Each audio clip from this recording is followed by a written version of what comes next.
এই মুহূর্তের সবথেকে বড় খবর, ফের চড়ছে তাপমাত্রা। দিনভর মেঘলা আকাশ, সাথে গুমোট গরম। উত্তরবঙ্গের কয়েকটা জেলা ছাড়া বৃষ্টিহীন রয়েছে গোটা বাংলা।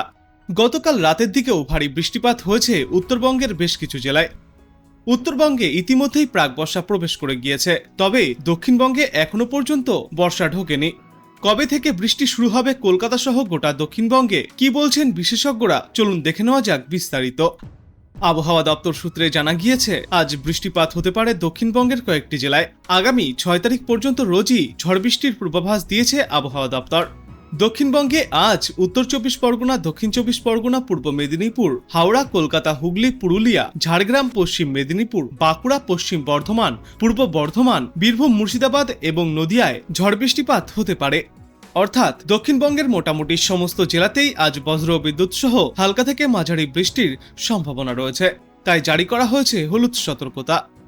আর আলিপুর আবহাওয়া দপ্তর জানিয়েছে, আগামী 10 জুনের পর থেকে দক্ষিণবঙ্গেও প্রাক বর্ষা শুরু হয়ে যাবে, তবে তার আগেও একাধিক জেলায় বিক্ষিপ্তভাবে বৃষ্টিপাত জারি থাকবে। আর আজকের তুলনায় আগামীকাল থেকে আরও বাড়বে বৃষ্টির পরিমাণ। আগামীকাল ভোট গণনার দিনও রাজ্যের একাধিক জেলা বৃষ্টিতে ভিজতে চলেছে। ঝড়ের সম্ভাবনাও রয়েছে কয়েকটি জেলায়। পূর্ব মেদিনীপুর, পশ্চিম মেদিনীপুর, ঝাড়গ্রাম, পুরুলিয়া, বাঁকুড়া, পূর্ব বর্ধমান, পশ্চিম বর্ধমান, বীরভূম, মুর্শিদাবাদ এবং নদিয়া জেলায় ঘন্টায় সর্বোচ্চ 40 থেকে 50 কিলোমিটার গতিবেগে দমকা ঝড়ো হাওয়া বয়ে যেতে পারে এবং দক্ষিণবঙ্গের বাদবাকি জেলাগুলিতেও ঘন্টায় সর্বোচ্চ 30 থেকে 40 কিমি বেগে দমকা ঝড়ো হাওয়া বয়ে যেতে পারে। অন্যদিকে আজ উত্তরবঙ্গের জন্য বলা হচ্ছে, এদিন বৃষ্টির সম্ভাবনা রয়েছে উত্তরবঙ্গের একাধিক জেলায়। দার্জিলিং, জলপাইগুড়ি, কালিম্পং, আলিপুরদুয়ার, কোচবিহার, উত্তর দিনাজপুর, দক্ষিণ দিনাজপুর এবং মালদহ সহ উত্তরবঙ্গের সমস্ত জেলাতেই বৃষ্টির সম্ভাবনা রয়েছে। বজ্র বিদ্যুৎ সহ বৃষ্টিপাত হতে পারে।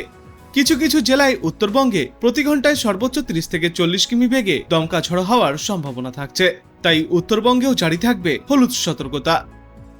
আর আজ বাংলাদেশ আবহাওয়া অধিদপ্তর জানিয়েছে, লঘুচাপের বর্ধিতাংশ পশ্চিমবঙ্গ থেকে বাংলাদেশের দক্ষিণা অঞ্চল হয়ে উত্তর পশ্চিম বঙ্গোপসাগর পর্যন্ত বিস্তৃত রয়েছে। দক্ষিণ পশ্চিম মৌসুমী বায়ু ঢাকা, বরিশাল, চট্টগ্রাম, সিলেট, ময়মনসিংহ, রংপুর এবং রাজশাহী বিভাগ পর্যন্ত অগ্রসর হয়েছে। দক্ষিণ পশ্চিম মৌসুমী বায়ু আরও অগ্রসর হওয়ার জন্য পরিস্থিতি অনুকূল রয়েছে। এই সিস্টেমের জেরে আজ রংপুর, ময়মনসিংহ ও সিলেট বিভাগের অধিকাংশ জায়গায়, ঢাকা ও রাজশাহী বিভাগের অনেক জায়গায় এবং খুলনা, বরিশাল ও চট্টগ্রাম বিভাগের কিছু কিছু জায়গায় অস্থায়ীভাবে দমকা ঝড়ো হাওয়া সহ হালকা থেকে মাঝারি ধরনের বৃষ্টি বা বজ্র বৃষ্টিপাত হতে পারে। সেই সাথে দেশের কোথাও কোথাও মাঝারি ধরনের ভারী থেকে অতি ভারী বর্ষণ হতে পারে। আর সারা দেশ জুড়ে দিন এবং রাতের তাপমাত্রা 1 থেকে 2 ডিগ্রি সেলসিয়াস পর্যন্ত কমতে পারে। এবং এরপর আগামীকাল রংপুর, ময়মনসিংহ ও সিলেট বিভাগের অধিকাংশ জায়গায়, রাজশাহী, ঢাকা ও খুলনা বিভাগের কিছু জায়গায় এবং বরিশাল ও চট্টগ্রাম বিভাগের 2-1 জায়গায় অস্থায়ীভাবে দমকা ঝড়ো হাওয়া সহ হালকা থেকে মাঝারি ধরনের বৃষ্টি বা বজ্র বৃষ্টিপাত জারি থাকবে। সেই সাথে দেশের কোথাও কোথাও মাঝারি ধরনের ভারী থেকে অতি ভারী বর্ষণ হতে পারে। আর সারা দেশ জুড়ে দিন এবং রাতের তাপমাত্রা ফের সামান্য কিছুটা বৃদ্ধি পাবে এবং এর পরবর্তী দিন 5 দেশের উত্তরাঞ্চলে বৃষ্টি বা বজ্রসহ বৃষ্টির প্রবণতা হ্রাস পেতে পারে। এবার চলুন আমরা দেখে নেই আজ আবহাওয়া দপ্তর থেকে কি কি বিশেষ সতর্কতা জারি করা হয়েছে। পশ্চিমের দিকের জেলাগুলো 2-1 জায়গায় দমকা ঝড়ো হাওয়া সাথে বজ্রবিদ্যুতের সম্ভাবনা থাকছে। 4-5 তারিখেও বিক্ষিপ্ত বৃষ্টির সম্ভাবনা থাকবে দক্ষিণবঙ্গের জেলায়। তাপমাত্রার উল্লেখযোগ্য পরিবর্তন থাকবে না আগামী 2 দিন। হিউমিডিটি অর্থাৎ আর্দ্রতা বেশি থাকার কারণে অস্বস্তিকর ওয়েদার কন্টিনিউ করবে। 4 তারিখ থেকে পরবর্তী কয়েকদিন আবার দিনের তাপমাত্রা প্রায় 2 থেকে 3 ডিগ্রির মতো আরো বাড়ার সম্ভাবনা আছে। কলকাতা পার্শ্ববর্তী অঞ্চলে আগামী 2-3 দিন প্রধানত বিক্ষিপ্তভাবে বৃষ্টিপাতের সম্ভাবনা থাকছে। উত্তরবঙ্গের জন্য আগামী 24 ঘন্টায় 2 থেকে ভারী থেকে অতি ভারী বৃষ্টিপাতের সম্ভাবনা রয়েছে, বিশেষ করে জলপাইগুড়ি, কোচবিহার, আলিপুরদুয়ার এই সাইড। দার্জিলিং, কালিম্পং এই জেলাগুলো 2-1 জায়গায় ভারী বৃষ্টির সম্ভাবনা আগামী 24 ঘন্টায়। 3-4 তারিখেও উত্তরবঙ্গ এই উত্তরে যে 5টা জেলা আছে 2-1 জায়গায় ভারী বৃষ্টির সম্ভাবনা থাকছে। যেহেতু অলরেডি উত্তরবঙ্গের জেলাগুলিতে বেশিরভাগ জায়গাতেই বর্ষা প্রবেশ করে গেছে, তো উত্তরবঙ্গে বৃষ্টিপাত কন্টিনিউ করতে হবে, এখন কমবে না।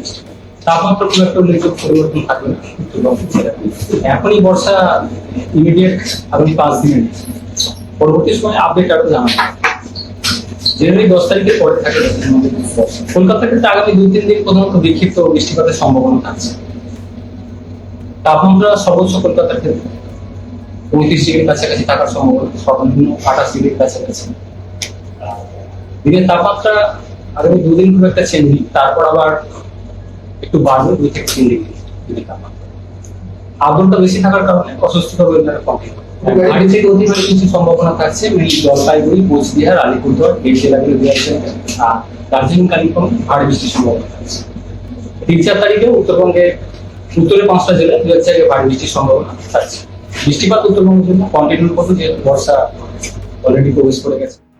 তো আপনি কোথা থেকে দেখছেন এই আবহাওয়ার পূর্বাভাস এবং সেখানে কেমন রয়েছে আবহাওয়া অবশ্যই কমেন্ট করে জানাবেন।